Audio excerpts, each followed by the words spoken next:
What's up, everybody? Welcome back to the channel. Today I'm here to break down the top stacks for the Sunday Week 6 main slate on Draftkings. I'm going to go over 6 quarterbacks who I'm interested in stacking this week.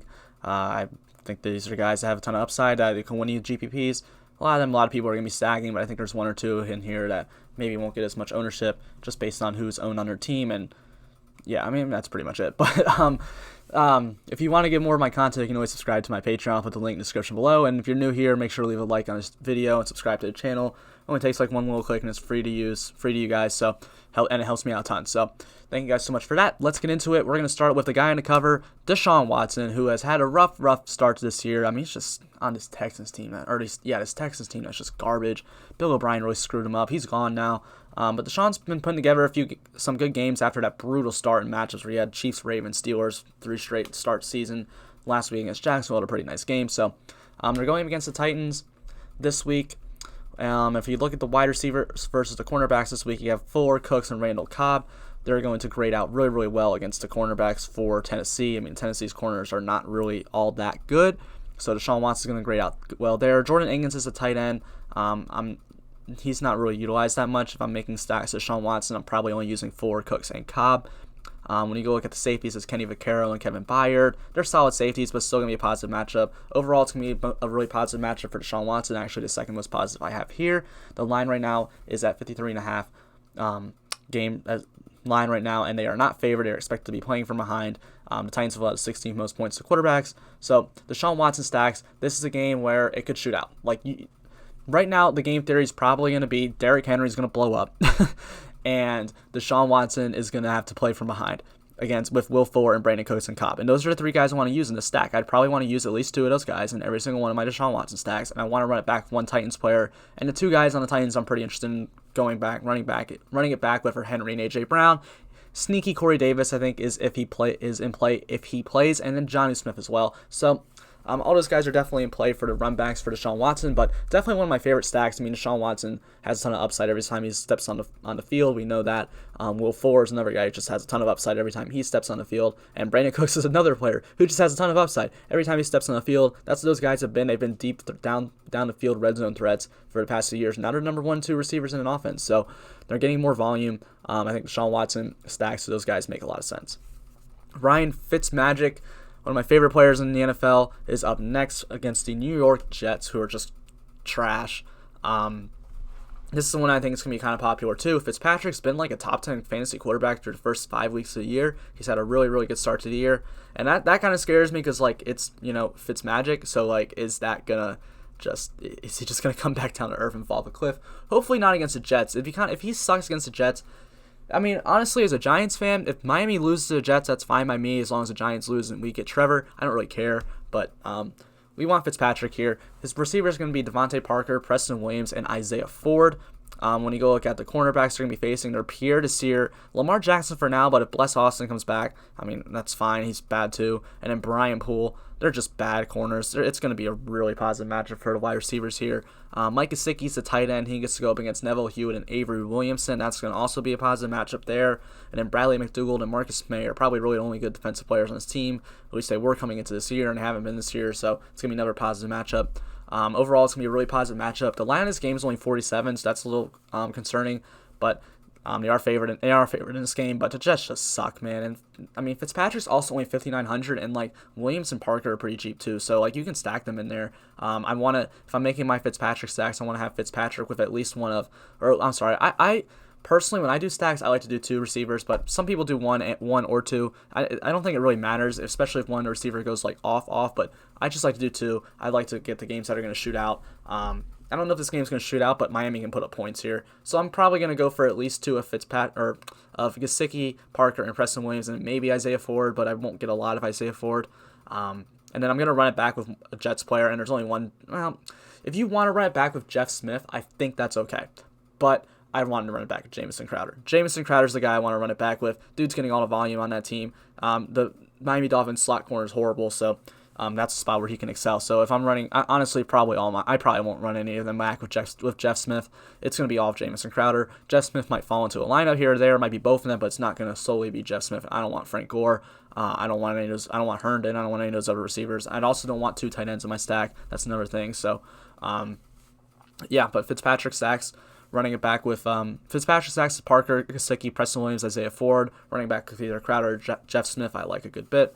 Up next is going to be a stack that I think is going to go very under the radar because of Derrick Henry's high ownership that he's going to probably get. It's going to be Ryan Tannehill for the Tennessee Titans going up against the Houston Texans.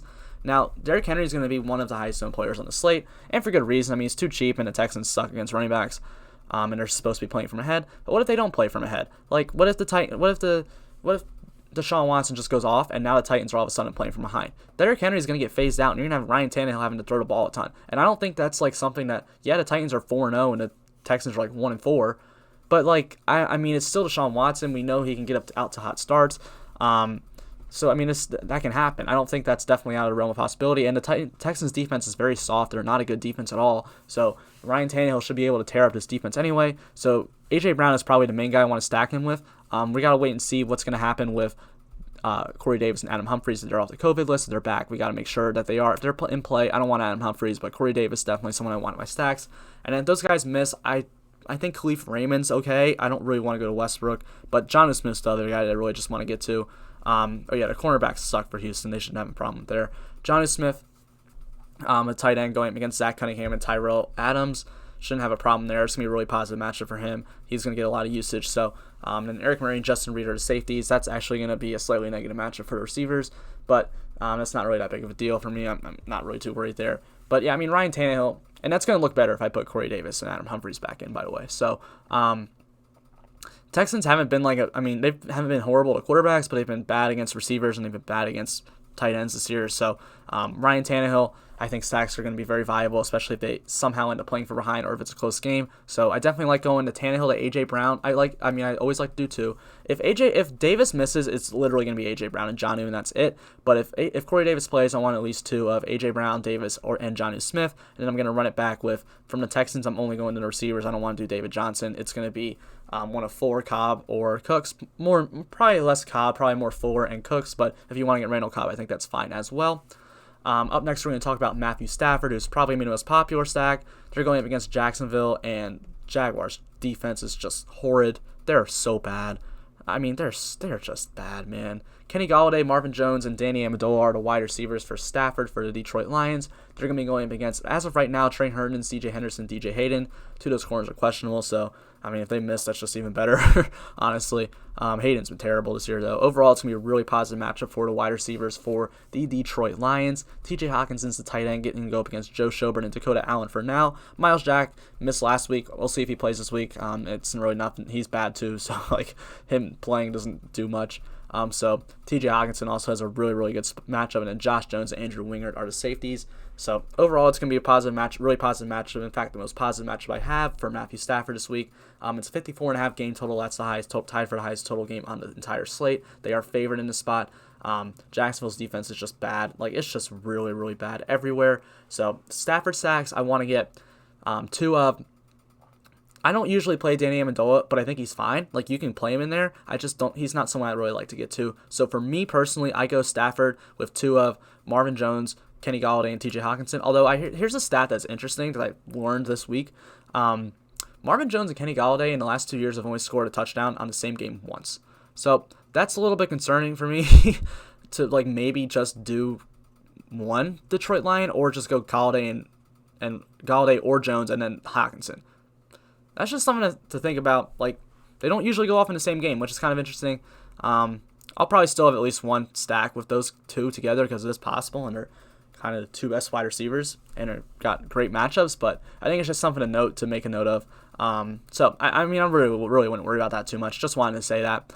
So Stafford, yeah, I mean, so you're gonna do two of Golladay, Jones, Hawkinson if you want Amendola, and then I'm running it back with one of Chark or LaVisca, or James Robinson. Those three I want to run it back with because James Robinson's pretty much a game script independent running back at this point, so it doesn't really matter. So all those guys are in play for me. Definitely have good interest. Kirk Cousins is going to be the other stack that I think is going to be pretty low, and I keep going all the way back here, and I just want to go back to the receivers.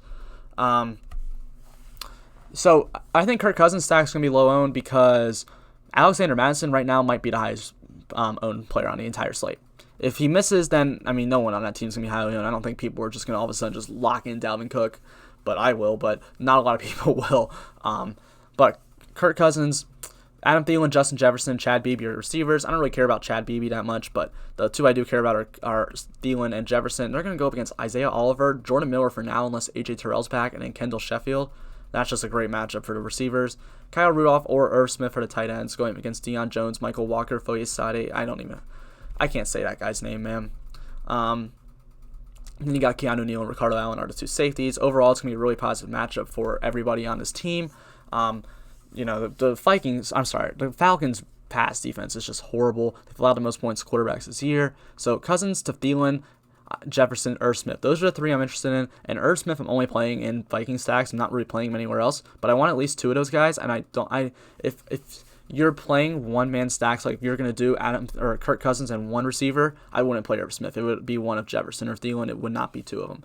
But, I'm going to go two. So I'm going to go two of Thielen, Jefferson, and Irv Smith. I don't want Chad Beebe. He's really not utilized at all. Kyle Rudolph, I don't want. He's really not utilized enough for me to really want to get there. And then I'm going to run it back with probably Calvin Ridley. If Julio plays, I'll throw in him too. But other than that, I just want Calvin Ridley. Like, he's just good. He's just really good.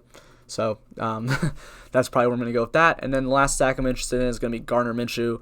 I did it again. Going against the Detroit Lions. Detroit's defense sucks, and I don't think Jeff Okudah's playing this week, but he's been bad anyway, so it doesn't really matter. DJ Chark, Laviska Shenault, and Keelan Cole were receivers. Now, Chark's questionable. If he were to miss, that might take the stack down a little bit. It's going to do two things to the stack. So if DJ Chark misses, this is going to make the stack a lot cheaper because you don't have to pay it for DJ Chark. You can just go Laviska, Keelan Cole, and then we'll probably slot in Chris Conley as well, and maybe Tyler Eifert too. But it's also going to, Gardner Minshew, when the game that DJ Chark missed was horrible. He was really, really bad. And that's kind of big for younger quarterbacks to not have their number one guy to throw the ball to. That's, it's just that's just a thing that quarterbacks go through. So that's going to take it down a little bit, but I don't think it's going to take it down too much, or I'm not going to want to play it. But that's just a note to, maybe be cautious about that. Maybe the Jag stacks aren't the best. Trufant, Amani Oruwari, and Darrell Roberts are the corners. That's going to be a great match for the receivers. Tyler Eifert's the tight end going against Gerard Davis. Christian Jones and Reggie Racklin, also going to be a great matchup.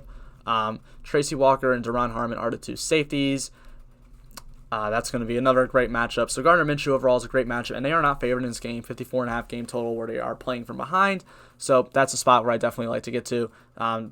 Lions defense is just bad. So yeah, if I'm doing the Gardner stacks, I'm probably going two of, if Chark plays. If Chark plays, I'm going two of Chark, Cole, and Laviska, and then running it back with one of, let's go Hawkinson, Galladay, and Marvin Jones. One of those three.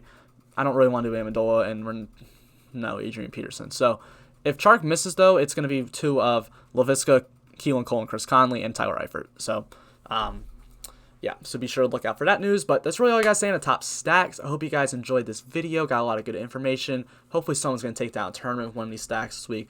That's the goal for one of you or myself to win a tournament. Maybe both of that can happen. So thank you guys so much for checking this out. I hope you guys have a great rest of your weekend and watching football and making some money.